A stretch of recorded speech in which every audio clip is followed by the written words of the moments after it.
bring us back in.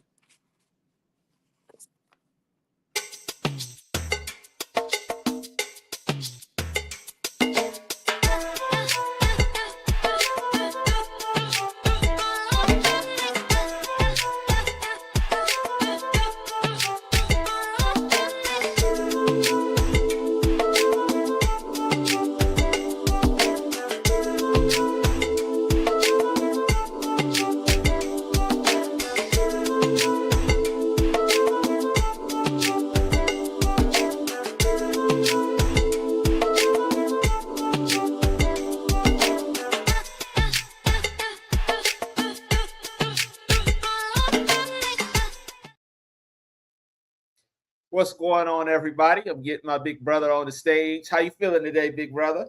I can't hear you. Okay, hold on 1 second.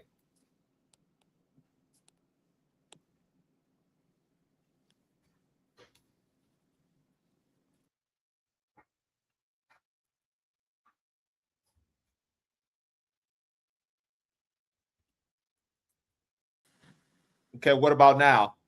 I can't hear you. See, I can hear you. I can't. Can you hear me? I can hear you. Hold on. Okay. Make sure your mic isn't muted at the bottom. Does it say it's unmuted? The little microphone clicking. You still can't hear me? Okay, hold on. Okay, you got your. Okay, now it's not muted. What about now? No, man. Boy, this is crazy. Okay, yeah. Hold on. Okay, everyone. I know you can hear me, but you can't hear Chazz. I'm sorry for the technical difficulties. We tried to come on tonight to our introduction, but apparently there's something going on that Chazz is not being able to be heard, but hopefully he'll get it fixed. Tonight's broadcast is what is really holding our communities back. In other words, what's going on in our communities that we're not thriving, that we're not being progressive, that we're not being the people that we should be. I think you're in now, Chazz. How do you say something? Testing. Yeah, you're in now. I don't know what you did, but you're in now. So somebody says I can hear Grandma. She says I can hear both of y'all. Okay, let's do it. And I apologize. That's what I was telling you, big brother. I didn't want to I tried to tell you, but listen. So start next week. We're not gonna do anything. We're gonna come on clear. But I'm glad Shonda, she fires it here. She says I can hear you both. But I'm sorry. But we're clear now, big brother. I want to ask you, this is a new topic. Why do you think that we should be talking about this topic today? Well, because many of our communities are bankrupt. And I don't mean financially. That's true, too. When I say bankrupt, our communities, there's really nothing going on. No one's doing anything but complaining. And I think that's one of our issues. We always harp on uplifting our communities, but many of us are not involved in anything that's going to uplift the community. And when you think about it, we're just hot air. We bloviate about what we should be doing, and we should. But it's just most of us it's like we living in a fantasy world. It's a dream world. Whereas when we talk about this tonight, we probably won't get many comments because, these are comments that people don't like to make because it basically draws attention to all of us as far as what we're not doing. This broadcast can be seen every Wednesday at 6 o'clock Central Standard Time, 7 on the East Coast. Tell someone about it because we're always talking about subjects that's going to uplift, challenge, and then encourage us, man, to do better as a people. And a lot of times we don't like to hear that, but we have to keep it going. I'm glad you said that. And let me go ahead and do something real quick. We got a couple comments that came in.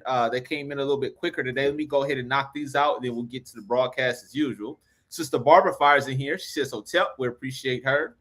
And then Sister Marie fires in here. She says, Hotep family, we appreciate all three. And then, of course, Sister Mashonda was earlier. She said she can hear us both. But I'm glad that we're back on and we are ready to get fired away. Let's go ahead and get the first one started. Number one says poor financial literacy, limited knowledge of managing money. And to me, I wrote this down. Limited saving strategies and emergency planning leads to higher financial distress during crisis. So what that basically means is if you don't plan correctly in the Black community, if you don't have enough money stashed away when certain things happen, such as a tire blowout or just something goes wrong with the house, the air conditioner, you don't have money for those type of crises. So now we're in a rut because we got to rob Peter to pay Paul, borrow more money. And when you don't have knowledge on how to invest in stocks, how to save at an early age, this basically cuts the African American community down. Yeah, I want to get on that too, because when we look at what's holding our communities back, because everything we talk about is related to why are our communities not thriving? Well, because of poor financial literacy. In other words, we don't know what to do with what we have. We Right. don't like to invest in our communities. See, that's what's holding us back. See, many of us, we don't have money for the stocks and all that, and that's fine if people do. But the little money that we have, we don't know how to spend it. And then we don't like to invest in our communities. We don't like to try to invest in stores. We don't invest in hospitals. We don't invest in banks or credit unions. But so this is what is holding us back. And this is what we're trying to say tonight. Poor financial literacy. The word literacy means when you understand something, when you comprehend something. And a lot of us don't know how to manage our money. And that's why we'll never be able to get out of the slumps that we're in, because it's holding us back. We're working against our own interests, I should say. And I found this picture on Google. This is a book. This is Black Wealth, teaching your child financial literacy, practical activities you can do at home to set your kids up for financial success. And this is brilliant because it starts when they're young. You see, their minds are fragile, their minds are small. So when you teach them this at a young age, they already have this instilled in them. So that way, when they grow older, they have the knowledge to do these kind of things. But if you don't teach them these things, they watch TV, they watch YouTube, they watch all these avenues, they're not going to know about financial literacy. In fact, they're not going to care.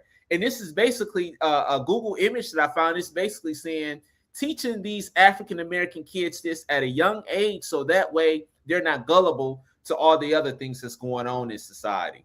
And that's so true, because a lot of our kids, because we don't know how to teach this, we can't teach our kids. And instead of learning how to teach them, because we can teach them basic truths, okay? How to Yeah. count, what to do, how not to let people get over on you and all that. But Right. we don't look at what you just said as important, Chaz. I mean, I think about the time I grew up, and this is not a slight on anyone in my family, but Yeah. I don't remember ever having a conversation with my parents or with just my aunties and my uncles about financial literacy. Right. They never sat me down and said, this is what this is all about, because they struggled themselves, but they never did teach me that. And I'm thinking that this is awesome what we have on the screen. But Right. unfortunately, many of us, we don't like to talk wealth with our children. We always Yeah. talk about, going to do other things or working for somebody else, but creating wealth, that's a subject that we don't like to talk about because we don't know how. Yep. And I want to add this real quick before we go on, because it kind of goes hand in hand with the financial literacy. I'm looking at Google because I remember this stat and I just shook my head. It says about 64 to 70% of United States fourth graders cannot read at a proficient level. Now, that's just reading. So I'm tying that hand in hand, meaning if they can't read at a good level, what makes you think they're going to be able to do math and algebra and all these tougher subjects at a good level? That's basically over half of the population. Our kids cannot read at a good level. So that's just not good, brother. And I just tied that together with the literacy because to me, they both go hand in hand. Yeah, and I want to encourage everybody tonight, when you make a comment, hopefully you'll give us something encouraging, because sometimes we get on these pity parties where all we do is complain. And I get it, because I'm one of the biggest complainers. But I'm at the point in my life where I understand the complaint. But what do we do about the complaint? See, and this is why we don't get many people pushing back, because it's good, it's okay to complain. But when Right. you ask me, okay, you're talking about financial literacy, what do we do about it to bring our communities out? We teach it. That's simple. This is practical and pragmatic. I want to read one more comment that I didn't get to read earlier. Sister Mashana basically says hello after she told us about that she can hear us. But after we go ahead and move on to the next one here, number 2 says weak family structure, instability within the home and family. And this causes trauma and coping issues, anxiety, and depression. Now, especially when you're at home, when you don't have a good foundation, you always see your parents fighting, always seeing the relatives going back and forth. That will create depression. That will cause anxiety for these young kids, even though they may not be able to explain it as anxiety or depression. But they know that something is going wrong when they always see fighting and people getting cussed out, things getting thrown at one another. That creates a terrible family structure in my book. And that's why our communities are being held back. You see, the subject matter again, what is holding our communities back? And what you just perfectly said, all this crap that's going on within the family is holding us back, man. We should be working together to help our communities. But like you mentioned in this image, we're too busy putting our finger in people's faces and cursing and talking crazy. Now, I want to look at this number two, and I want to take one word and I want to say something about it. And that's that third word, structure. A structure is something that is built. And many times when you put up a strong foundational structure, it's not going to fall. But Right. because our families aren't built on anything solid, this is why our families have been falling apart because they're not solid. Now, there are some people in our families that are solid, but as a group, we are weak, man. And we don't want to look at the idea that because of our weakness, there's our families are falling apart. That's why our families are arguing all the time. That's why our families don't want to do anything. That's why we find it difficult to communicate with them because the structure is weak, man. It's very weak. And this is why our communities will never thrive the way they should be. So I want to encourage everyone once again, if you're messy, if I'm messy, if you're starting trouble within the family, if you're not trying to raise up the ideologies of people to make them become better people so they can be strong and the kids and everyone in the family, then you are holding our communities back. And I know we don't want to hear it, but we got to be honest, Chaz. Many of us are holding our communities back. Yep, I totally agree 100%. And I just want to add with this picture, it looks like a wife and a husband are fighting, and the daughter seems depressed. She seems dejected. She seems just not in the right mind frame. And she goes to school every day and she comes home and she sees this. So once again, this all goes back to family structure. And then the teachers are constantly calling home wondering what's going on with the daughter. Well, that's because 90% of it, she sees this all the time. And this is why she can't function. Now, at some point, these wife and husband has to learn to say, you know what, we have issues. Let's not argue in front of our daughter. Let's take that in the room, but not in front of this kid because that can easily put them into a depression. That was just my input on that image that I found. As we go ahead and move on to number 3 here, it says lack of unity, difficult working together toward common goals. This creates a communication breakdown, missing line priorities, and low trust without a shared bond. And this pulls people in opposite directions instead of combining strength. So it's basically when people are all on different pages. I feel one way, you feel another. I give you my proposal, you throw it away, you shoo it away. And when when you constantly have a society like this, you'll never be able to work together because it's like we can never agree. We always think that you are smarter than me, more intellectual than me, instead of saying, you know what, let's come together to get these goals knocked out instead of fighting and bickering all the time. When we look at what's on the bottom of this screen that's going across, this ought to make us all really take inventory of our lives. It's asking a challenging rhetorical question. What is really holding our communities back? A lack of unity is holding our communities back. We don't work together as much as we should. And I'm talking about African American businesses, African American people at large. We are some of the most disunified people on the face of this earth. We Wow. always talking about unity doing Kwanzaa. We always talking about unity doing Juneteenth, and those things are good. So please don't throw the baby out with the bathwater. We should talk about unity. But when you think about it, Chaz, a lot of us aren't interested in unity. We don't even support Black communities. So Yeah. this we don't even support our communities, and that's what's holding us back. It's not letting us come forward because a lot of us are selfish. Mm. We're individualistic, and we're very pompous. All we want, and I think you said this many broadcasts ago, as long as we are okay in our homes, and as long as there's a roof over our head and we have bread to eat, we're okay. Other than that, we don't care about a community. We don't care about supporting our Mm. brothers and sisters. We don't care about looking at what's going on in our community and taking a stand. And this is a disgrace, really. It's a Yeah. shame. Yeah, it really is. Well said. I really can't add anything else to that. That was perfectly said. Number 4, negative thinking. always thinking that we can never achieve anything. And this goes back to like we grew up, our parents, sometimes who we grew up around, our grandmothers, our grandfathers, they always had this negative mindset. Yo, you ain't gonna be nothing but like your sorry daddy. You ain't gonna do nothing but be in the penitentiary. You can't do this, you can't do that, you dumb, you slow. And as a kid, when you hear that year after year, month after month, you grow older and you start to have this kind of mindset. You know what? Maybe my grandpa and uncles were right. Maybe I am a dummy. Maybe I am slow. Maybe there is nothing else to my life. So this negative thinking has us in the chokehold. And in fact, I'm gonna go ahead and say it. It's so bad to where we all have people in our family that we know they're so negative.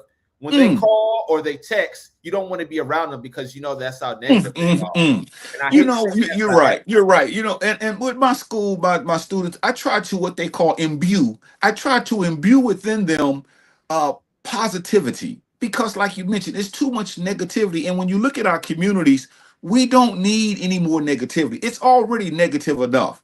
You got police brutality. You got sometimes drug dealers. You have people having alcoholic issues, people with mental instability. You have people that's just got a lot going on. The bills are piling up. And a lot of that stuff, it weighs on us, Chaz, and it's holding us back. So we can't afford to throw negative thinking in that pot I just mentioned. This is terrible, Chaz. And I'm saying that if you are out there today and you have this kind of mindset, we don't want to just tell you what's holding our communities back. We want to tell you how to get out of the grip of what's keeping us down. And that means you have to be positive. I don't mean just saying anything, but you have to have that positive mindset, that positive thinking, because negative thinking is terrible. And I'm like you, Chad, sometimes when I talk to people on the phone, every time you look around, it's something negative, man. And it's to the point now where sometimes we don't realize it. And I hope if I ever do that, I hope someone pulls my chain and say, hold on for a second. Every time I talk to you, it seems like the world is coming to an end. yeah. And I need to just stop and say, you know what? I need to quit that. Because that weighs on my nerves, that weighs on our psyche. And we got to stop this, man. This doesn't make sense. Now I really got to get this off my chest on number 5. Misinformation, accepting anything that one is told and running with it. And this is perfect because if it's somebody on the news, somebody on YouTube, our favorite TV actor or movie actor, whatever they say, we run with it instead of fact checking it. Now, here's the thing. I told people some stuff about that happened about 5 or 6 years ago, not to do it. Now, the misinformation I'm getting at is because everything you hear on the news is not accurate. You got to do your own deep dive, your own research. Just because somebody has money, they got a high education, they got a lot of wealth, that doesn't mean that they're always right. But because we fall in love with these people, but because we are what you call mesmerized by these people, we just take whatever they say and run with it. And if we tell you, you know what, bro, Denzel Washington wasn't right, or Steve Harvey wasn't right, they're going to fight us. And it's like, I'm telling you the truth, but because it's Steve Harvey or Denzel, you believe them over me. What they tell you is not right. This is nonsense, man. We have some problems. We really have some terrible psychosis that we haven't dealt with. And I mean, I'm going to mention 2 names, and I love these brothers, and I don't really mean to, I'm not even taking shots at them because I do love these brothers. Brother Al Sharpton and Benjamin Crump. I love these brothers, man. But sometimes, Chaz, when you see them and they say things, we don't investigate. Whatever they say, we believe it in cases, civil rights cases or not.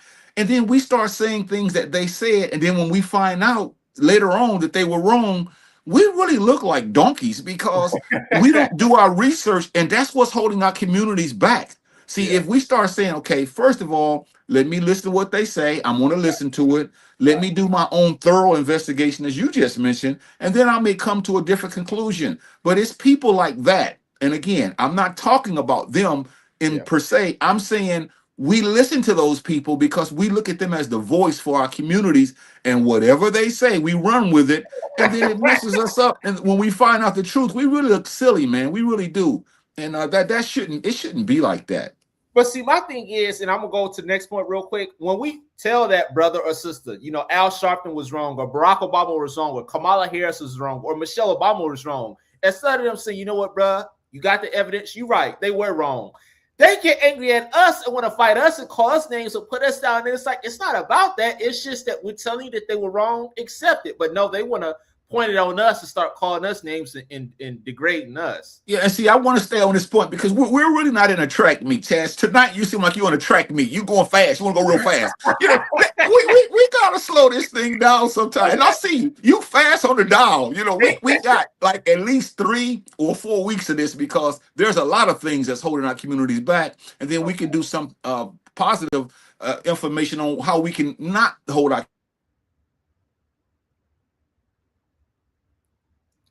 Uh-oh. nail on the head. It just almost seems like we have been done wrong for so many years, especially when we look at just civil rights and all of that. Whatever we see at first sight, we believe that somebody's did us wrong.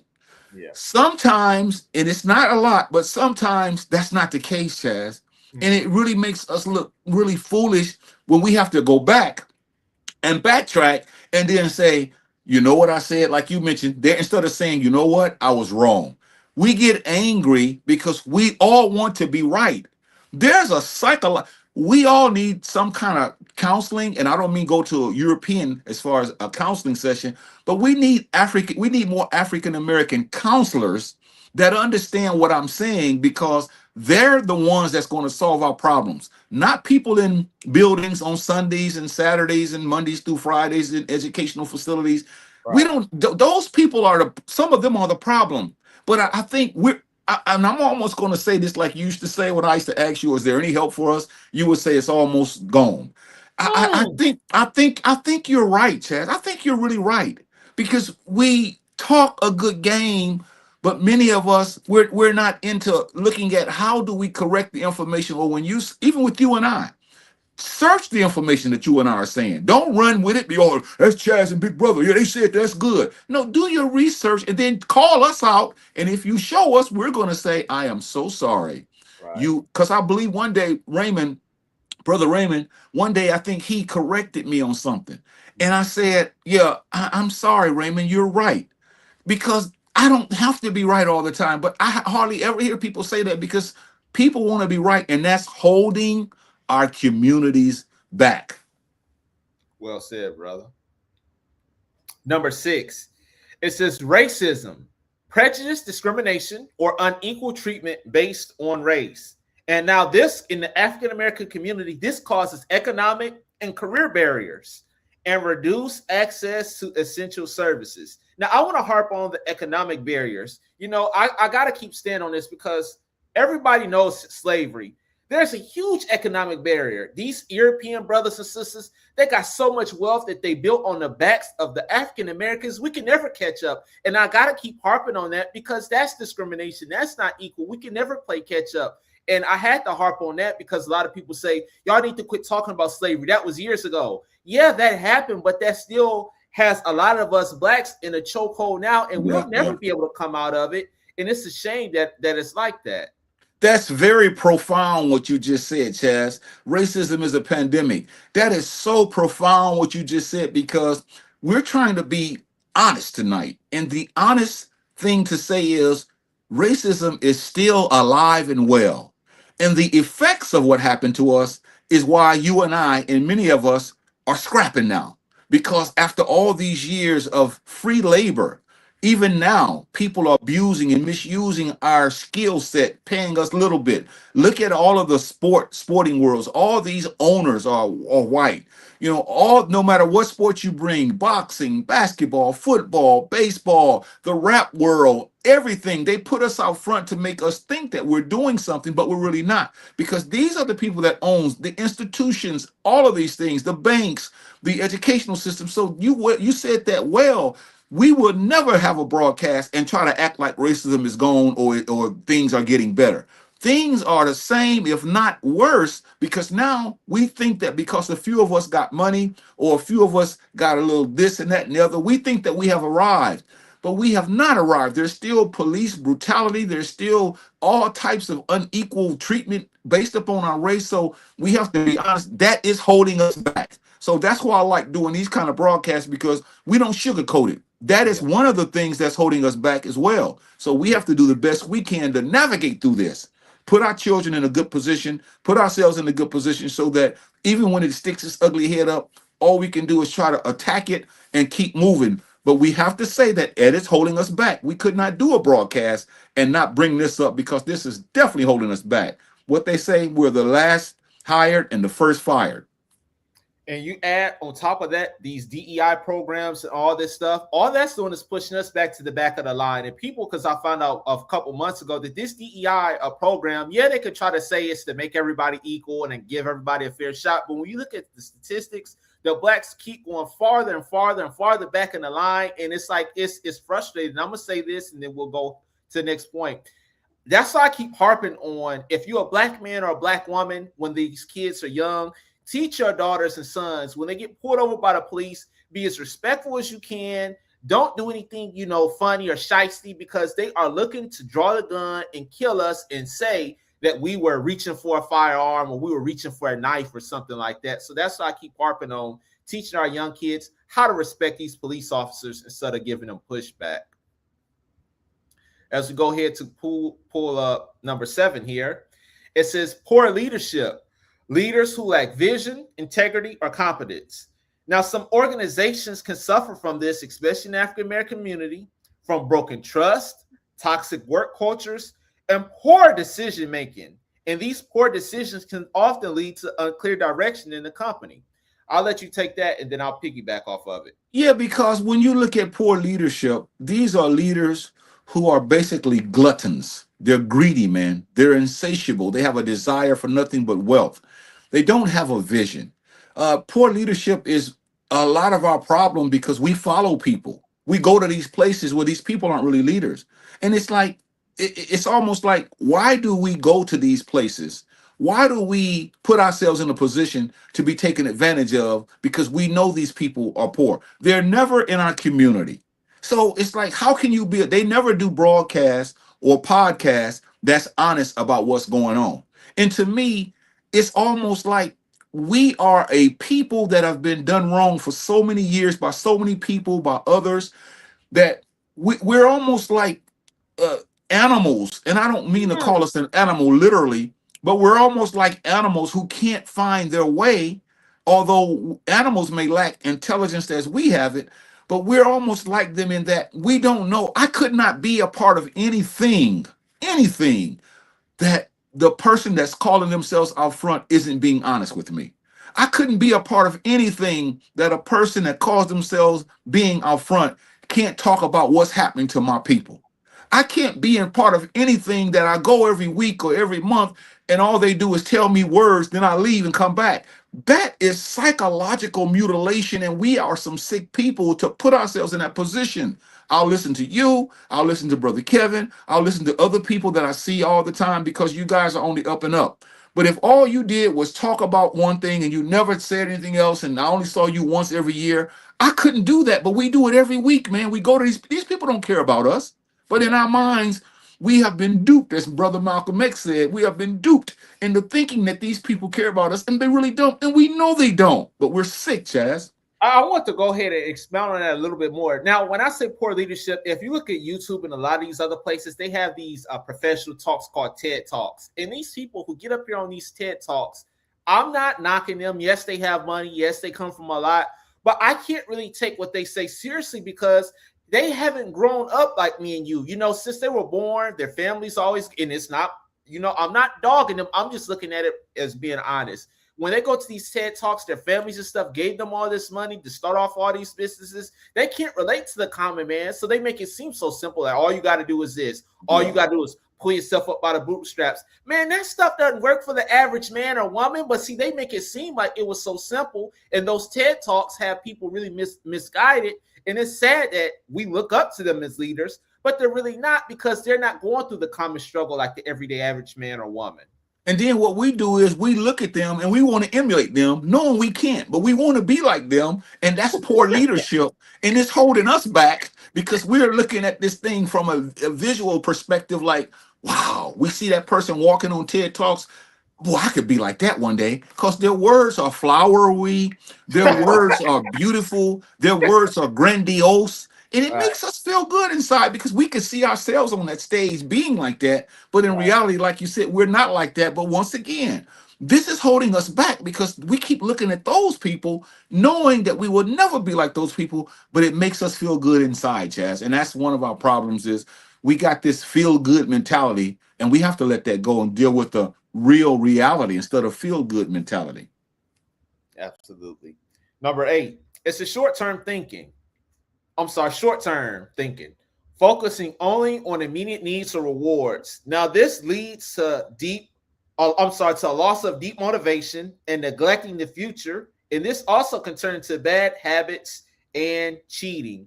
And especially when you start looking at the now, you may need something in the now, the African American community. But let's say if I purchase something now in the future, this may come back down to haunt me. It may hurt my credit. I may not be able to do certain things that I can because I'm not looking at the future. I'm trying to grab everything I can now when sometimes in the future, bad habits can really, really mess us over. And as you guys watching this broadcast, you have to understand, Chaz, he's the color analyst. I'm the anchor man. So when I say that, and I want to explain that to you.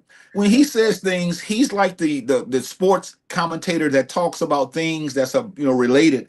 I'm the guy who says, okay, it's 1st and 10, and I call the play. So what I'm saying is, when you put that in context, what is really holding our communities back? What he's just saying is short-term thinking. You notice I'm prefacing everything with the subject matter. So he may not say that, but he's talking about that. So what's really holding our communities back is short-term thinking. It's that microwave mentality thought process. All we want to do is get something real quick. Let me flip this real quick. Let me flip that real quick. And we feel good because we flipped it, you see. But then 5 years from now, we don't have anything to flip. And then we're struggling. And I'm telling you, man, this session should be mandatory for everyone who looks like us to try to let them see we have some serious problems that's holding us back. And short-term thinking is one, because that only talks about how can I get what I need right now, not looking at the future. And that's one of the demises that we're facing as an African American community today. Yeah, and I'll take this a step further. When you say short-term thinking, like, and this is really prevalent and big now, but these scammers where they're going online and they're tricking people with these jobs on Indeed, and they have these elders and young people filling out these jobs, promising them all these good things, and they give these people all this money. But see, us, because we lack finances, and sometimes it's not always our fault, but we lack all these finances. And like you said, we look at all that lump sum of money now and say, yeah, this is good, we got to get it. But like you said, in the future, this can haunt us because number one, we can get arrested, and for number two, you may not be able to get that money, spend all that money right now, and you'll be locked up in prison because of something stupid. Instead of saying, you know what, this money isn't worth it. It's not worth me going to jail or anything like that. But see, that short-term thinking of thinking, this is so much money I've never seen in a lifetime. Let me take it now and forget the consequences. And also, while he's going to the next point, if you're watching this broadcast and you have any issues that you know is holding our communities back, we're asking you to comment so we can talk about that. Chaz and I'll come up with these just different points, but you have, I know you have something to say about what's holding our community back, because Chaz, when you go to African Americans' homes and apartments, when you close the doors, oh man, it's a lot of talk about what's holding us back. But then when you get a chance to talk about it and try to help people and bring your personal perspective in, we're quiet as a church mouse. There's something wrong with that, man. And I'm gonna start telling people when I go to their homes, when they start talking about all this stuff, I'm gonna tell them I don't want to hear it. Because you ain't willing to say no, because you're not willing to say it out in public to try to help our people. So if you want to hoard all that information and you want to close the door and holler and hit your fist, on the hand and smack on the walls and scream like you really doing something, but then when you get a chance, you won't even open your mouth. That is cowardice, man. I really believe this, and I'm gonna say this before we go to this new comment I just seen. Put it like this: if our jobs or our livelihood is threatened, brother, we are not going to fight. But like you said, when we in our comfort of our apartments or our houses, like you said, we're going to really be boisterous. And even if our lives are threatened, we're going to fold. Now, this sister has an excellent comment. Sister Barbara says, inflation is at an all-time high, but egos of family are stubborn, selfish, disrespectful, and family falling further apart.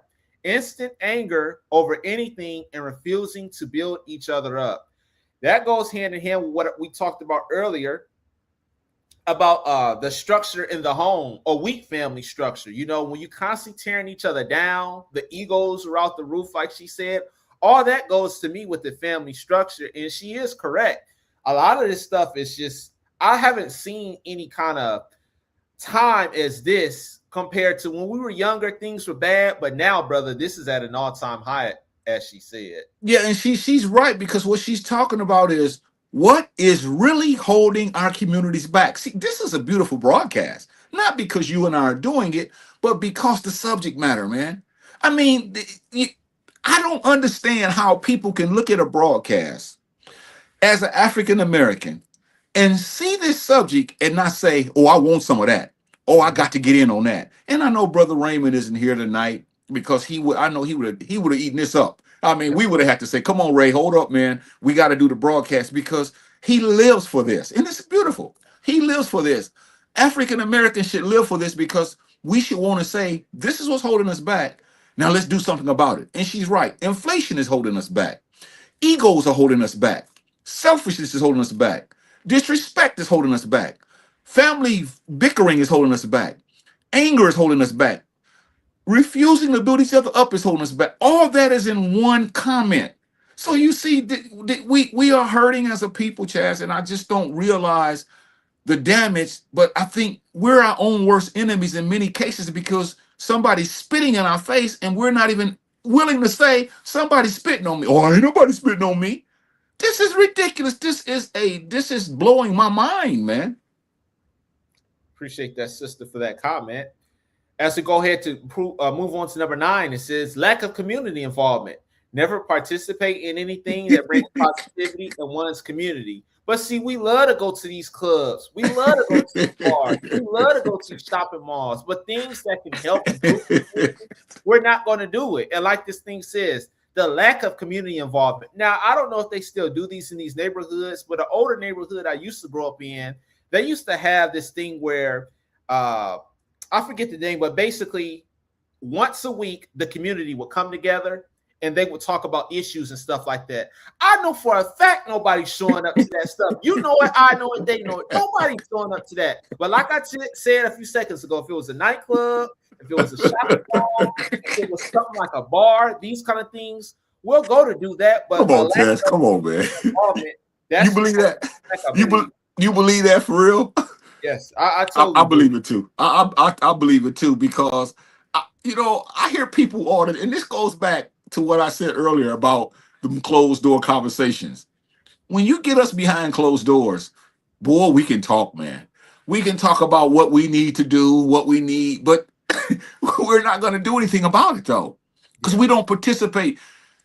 You mentioned it one time, and I know I've mentioned it before in this broadcast.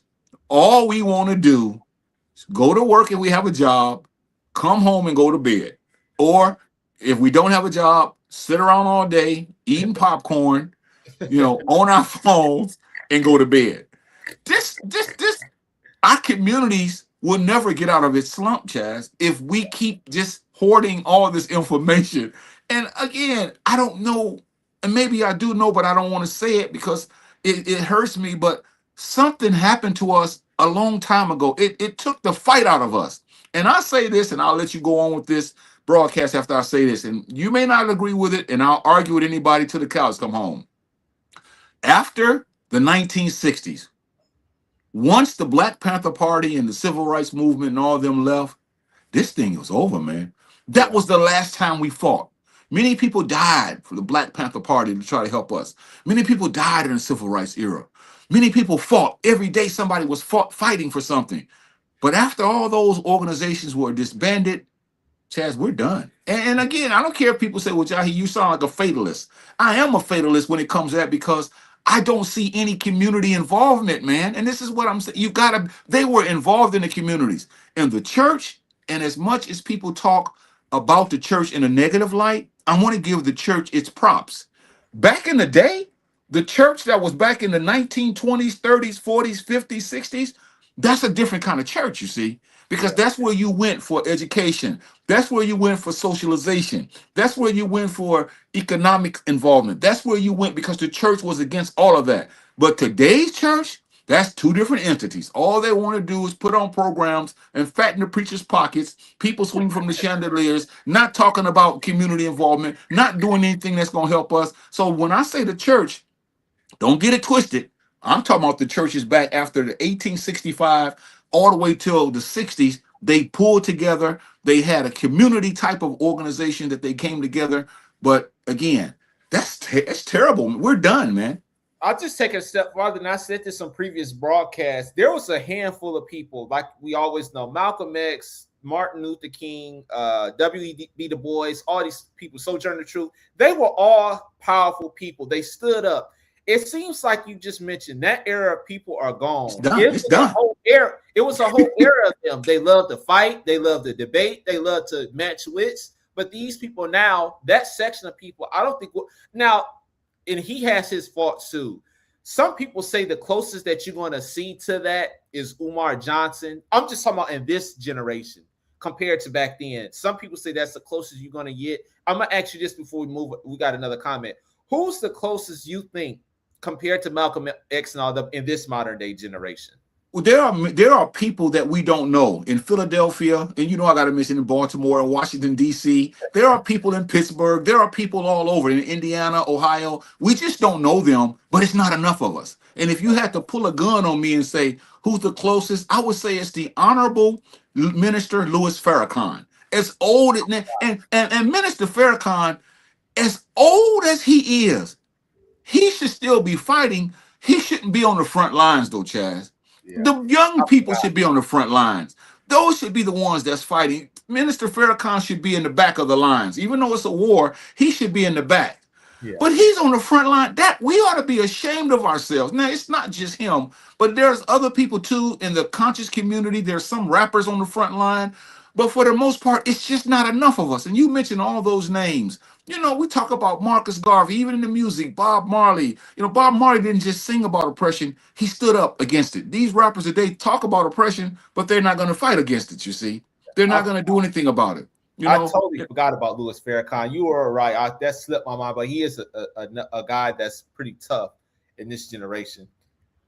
Sister Barbara came in with another comment. We appreciate it. She says, "Where's the love?" What Black Eyed Peas said. Sister, I hate to say it, in this generation, it seems like it's not love. You got a couple close family members. You may have a couple close employees that you're cool with, but there isn't really any more love. It's starting to become a crazy society. See, and that's a beautiful comment because we could do a whole broadcast on that 1, 2, 3, the fourth word. Because my thing is the love. Okay, what kind of love? And I know I don't want to get too technical because psychologically I like to get into words and mix them up and break them down. But the question is, what kind of love is she talking about? What kind of love is the Black Eyed Peas talking about? See, to me, that has to be defined because the word love, and I know what she's saying in the song. And I get it. She's talking about the togetherness, the unity, and all that. So let's not take this thing and do something with it that shouldn't be done with it. But I'm just saying, on a bigger scale, I'd like to ask the question to the Black Eyed Peas: what kind of love do you mean? Because some of that is not love. If just because I help you doesn't mean that I love you. You see, love is deeper than just helping a person.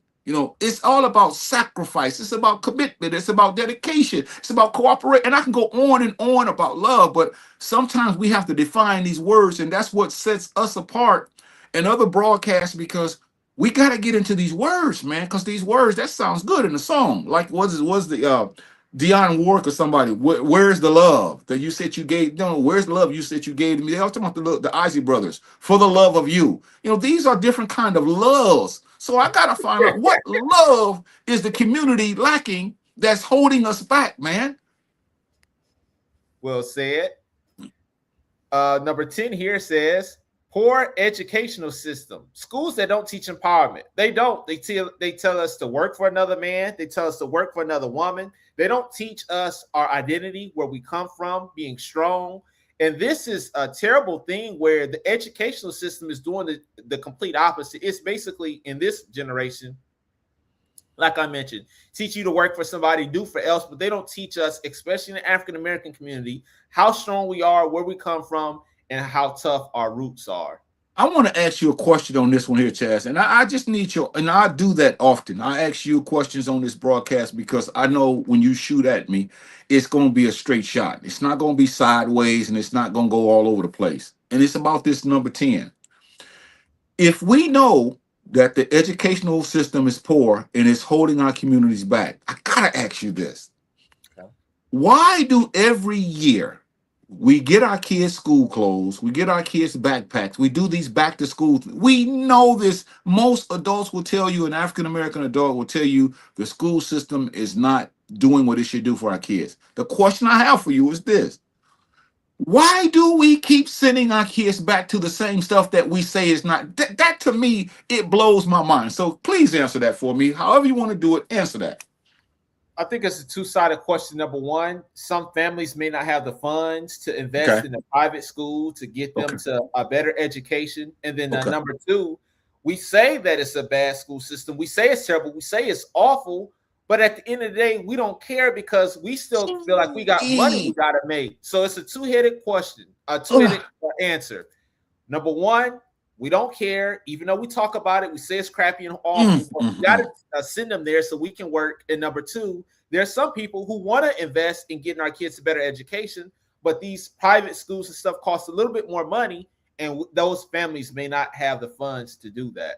You know, Chaz, I drove around this city, and we live in San Antonio, Texas.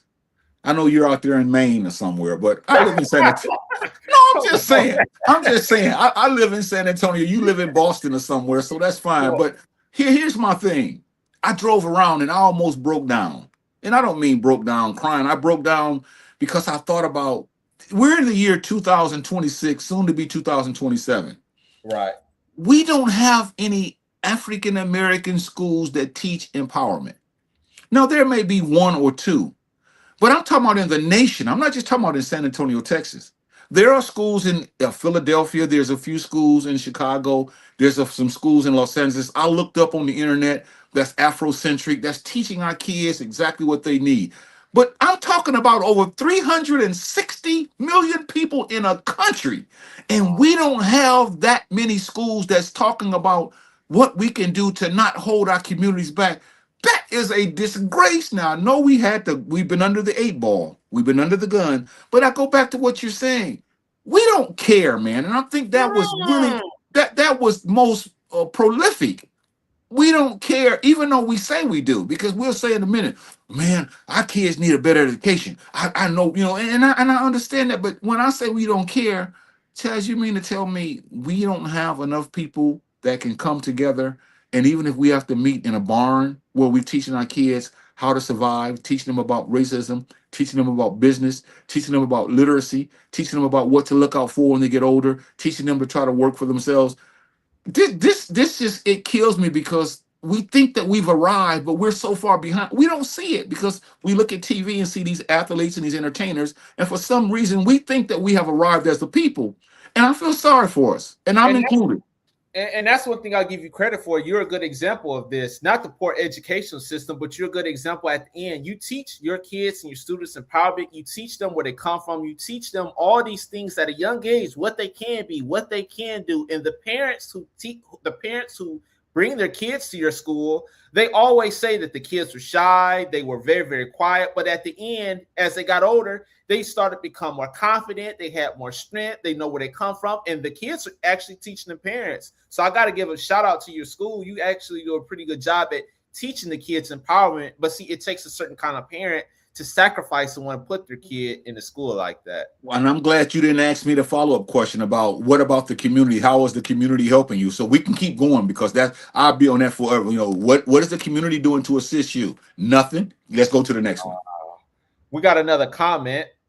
Brother Mondrea fires in here. What's going on, Brother Mondrea? He says yes. So he's agreeing with what we're talking about. We appreciate that comment. Number 10 says, nope, I'm sorry. We already did that one. Go to the next one. Let's see here. 1 second.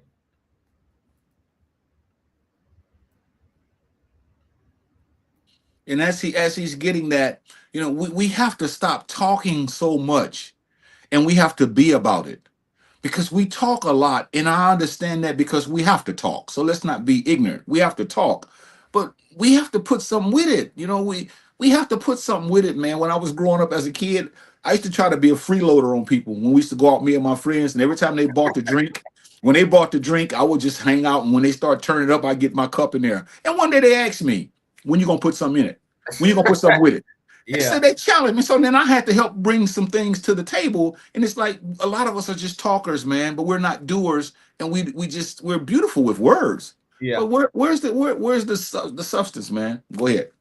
This one's a substance abuse, misuse of alcohol or drugs. And this is terrible in the black community. We got a lot of our brothers, sometimes things do happen at their jobs where they lose their jobs. And those unfortunate things happen, but they take that as an opportunity to smoke all day, get drunk all day, take all kind of pills, Xanax and all this crap. They misuse these drugs. Now, once again, some people can drink a couple and be done. But we misuse this thing. We go on and on. We go to these parties. We get so drunk, people recording us, falling down at the door, can't get out the car. All these terrible things where we're abusing. Now, once again, if you've had a surgery and they're giving you meds to strengthen that certain muscle, okay, take the drugs.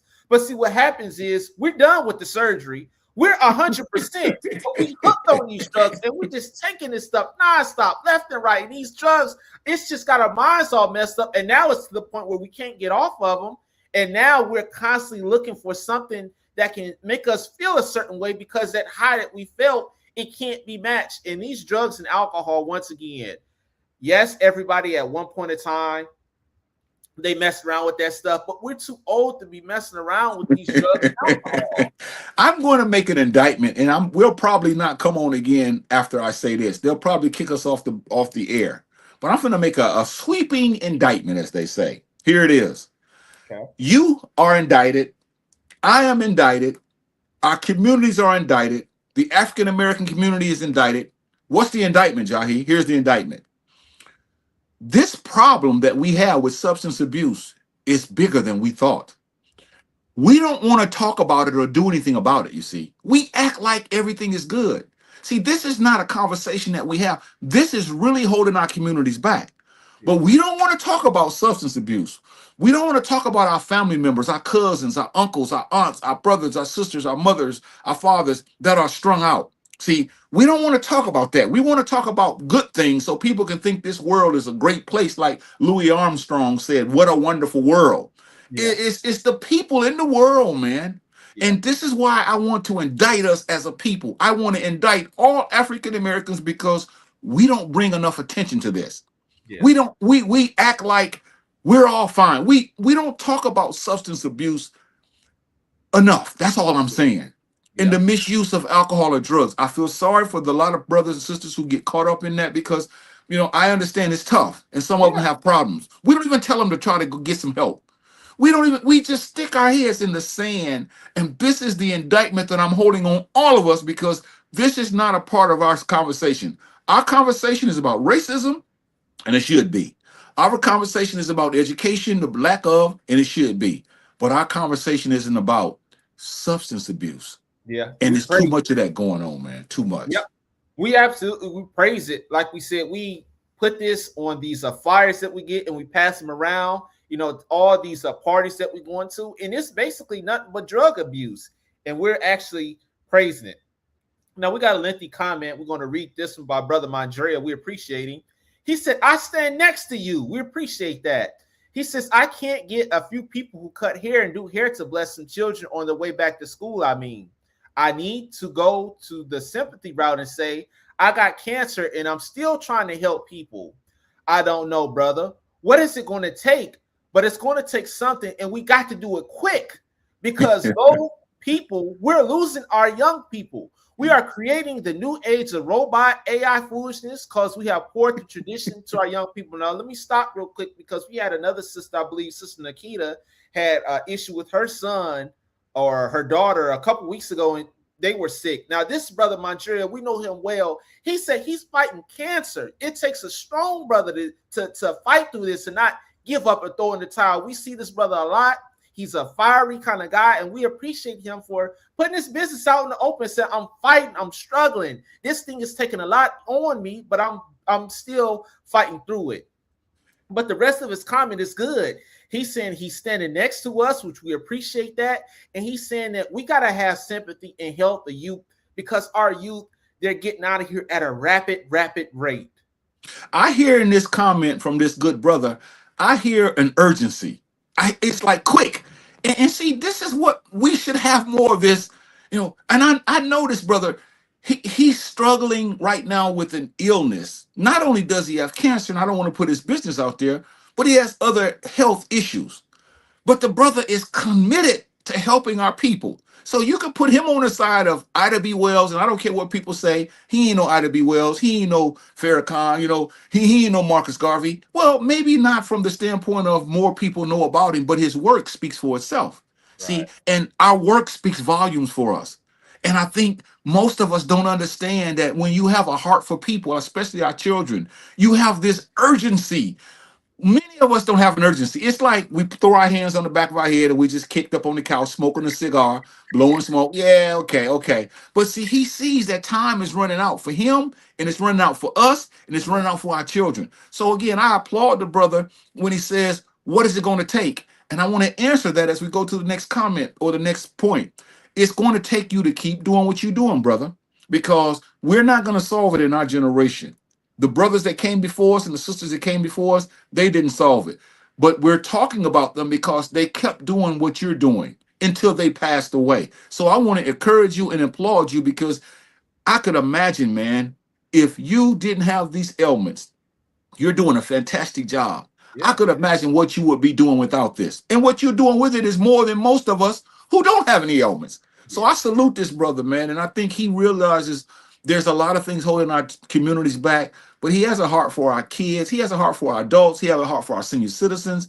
And a lot of us, we just ought to be ashamed of ourselves, but we don't want to hear that though, Chaz. We want to be told you're good, go to these buildings, you're good, you're gonna get blessed, somebody's gonna fly in the sky, and when you leave, it's gonna be better. That's what we want to hear. We don't want to hear this crap. And I call it crap because that's how they see what this comment is. We don't Yeah. want to hear this because this basically puts us in our place to say there's an urgency, and most of us don't feel that it's urgent. We think that everything is good because we got a little chump change. Our health is okay, and so therefore we okay. He has one more comment, and he's basically appreciating that. He says, I am so honored. And you basically said that he's next to, in your opinion, Malcolm X and Ida B. Wells. Yeah, yeah. He In my is book, I always honored. tell him that. I Well always said. tell them that. Yeah, I always tell them that. That's what we need, more people like that who don't give a damn about their health. And I know he does, but I mean, it's not. If most of us would say, you say, Ja, you gonna do the broadcast next week? No, man, I got cancer. I ain't doing no broadcast. You gonna do the broadcast the week after that? No, man, I have to take, I have to get, I'm on dialysis. I ain't doing that. See, this is how we are. We're all about feelings and emotions and health. This man says, damn health. There's something bigger. It's holding us back, man, and we need more people like that than we have like us and other people who just like to run their mouths and not do as much as we should do. And again, I indict the African American community, and I don't care what they think about me. I don't care what they say about me. The point of the matter is, we know that we're in trouble, but we act like we're not. And that just blows my mind when you know somebody's attacking you and you're telling people, "Oh, I'm not under attack. Our kids are under attack. Our adults are under attack. Our senior citizens are under attack. Our health are under attack. Our food is under attack. Our educational system is under attack. And we sitting around acting like everything is good." Now we only have about a few minutes, so maybe we can stop after this and pick Yeah. it up next week because this broadcast we have to do more sessions on this subject, Chaz. What is really holding our communities back? That's a good question, man. And I Yeah. bet you when we get off the air, many people will probably say in their hearts, what's holding us back? The point of the matter is, what are we doing about it? Yeah. What are we doing about it? And I was going to go ahead and sum it up like you normally give me at the end of the broadcast. You asked me, well, in a nutshell, what was this about? We talked about a lot today. Poor financial literacy, dysfunction, a lack of unity, racism. We talked about all these things that's holding the African American community back, the economic barriers, All these things are putting this back. And my question is, like you say, well, what can we do to offset some of these things that are pushing us back? And it's going to take a group of people, even if it is 3 or 4. It's got to start somewhere where you say, you know what, we are facing racism. We are facing a lot, but we see that this is a problem. We identify it. We're going to stand together. We're going to do the best that we can. We're going to have hiccups, but we're not going to let these things tear us down. We got one more comment in, and then I'm going to go ahead and pass it to you. This brother says, I hope you guys repeat this broadcast. He says, I know maybe 3 times a week because this has to be heard. Brothers are being welcome to the media. Well, we do it once a week, brother, 2 or 3 times. This brother does another broadcast as well, but we appreciate your support, and you're always welcome here to give your take. You got anything on that? Yeah, I want to say to the brother, he's been on, I've interviewed him on one of my broadcasts. So, we might want to talk with him because I just want people to listen to a person who has personal issues like we all do, but they don't allow those personal issues to stop them in the fight, in the struggle. So I think maybe I'll reach out to him and we'll see if we can get him on here because we come on every Wednesday at 6 o'clock, and we would be honored to have him as a guest because he's not afraid to speak. He's not going to sit back and not. He says a lot now. When he gets on the broadcast, he won't say much. No, he's going to blow the roof off this broadcast when we get him on there. And I think it's important that we give other people a platform that's like us, that's trying to share and encourage us, because that's what we need. Now, what I was going to say, Chazz, I was going to say this. Regardless of what a person believes, and I don't care about what people believe. I'm not into that. I don't care whether they're a spiritualist. I don't care whether they're a Christian. I don't care whether they're a Muslim. I don't care whether they're a Jew. I don't care whether they're a Hinduist. I don't care if they're an atheist. I don't care what you believe. But whatever you believe, if that is stopping you from throwing your knuckles in this figurative, no. If that's stopping listen to these words. If that's stopping you from throwing your knuckles into this figurative fight that we're going through as a people, things that's holding our communities back, if you're not going to throw knuckles in this figurative fight that we're in, you're not going to get your knuckles and your hands dirty, Chazz. What are we living for, man? Right. We're going to leave this earth. You and I are going to leave this earth. Yeah. What legacy are we leaving behind? Yeah. A lot of hot air? A lot of rhetoric? Whoa. What are we going to leave behind? A cross? An ankh? What are we going to leave behind? A crescent moon? We got to leave behind more than what we brought into this world. And that's what makes the world a better place. When you close your eyes, or I close my eyes, when we depart from this earth, if somebody says, I knew Chazz, I knew Jahi when they were alive, they left this world a better place when they came in here.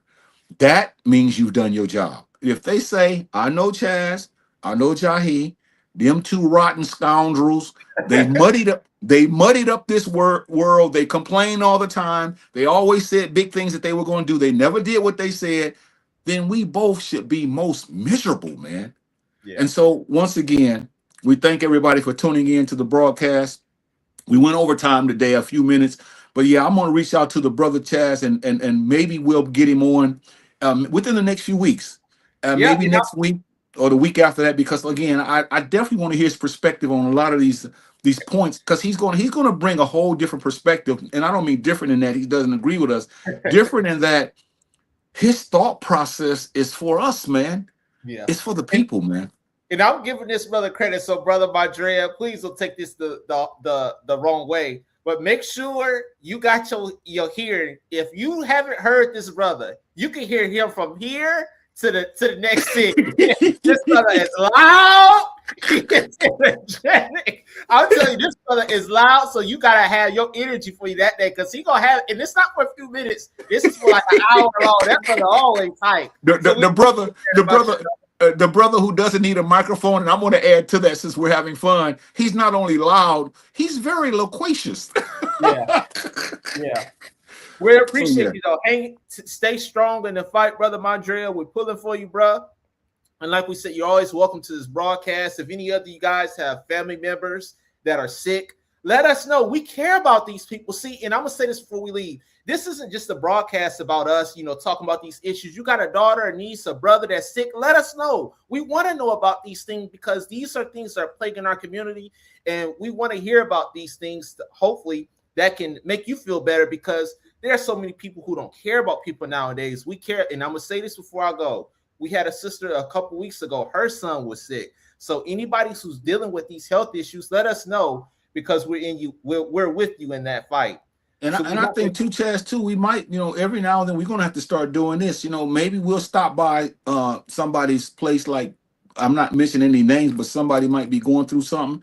And Chaz and Jahi come by, that may mean the world to them. For us adults only real conversations to just come by. We don't want anything. We just want to come by and say we understand that you're not doing well, and we just want to spend a little time with you. That's all. See, to me, that's what men do, you see. Instead of sitting around on a broadcast, running their mouths, don't want to get behind the cameras, don't want to come from behind the telephones, just want to just always talk, and or hide. So maybe we need to do that, man. Like just surprise somebody and go by their place, even with this brother, and say, hey, man, we come by your crib, and he'd be elated to say, we just want to sit with you. We don't want to pray for you. We don't want to put our hands on your head. We don't want to bring, we just want to sit down with you for a few minutes and say, hey, man, we appreciate you and the work that you do for our community. We love you too, brother. Stay strong in the fight. And like we said, we hope to see you guys next week. We appreciate all the viewers who stuck in there with us for an hour plus.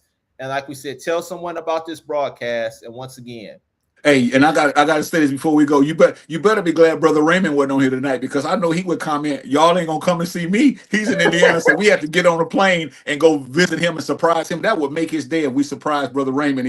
We knocked on the door and he showed up. He would just probably pass out. yeah, but but the thing is, you got to be in our city, because it's tough with the funds and stuff like that. Like he's backtracking now, y'all. He's backtracking now, y'all. You're Here. gonna pay for our ticket. You're gonna pay for our ticket. And yeah, with times are hard, we get that. But like we said, you guys, on a serious note, if you guys have family members and stuff that are going through it, let us know because we care about these people. And once again, thank you, brother, for having me on. We'll see you guys next week.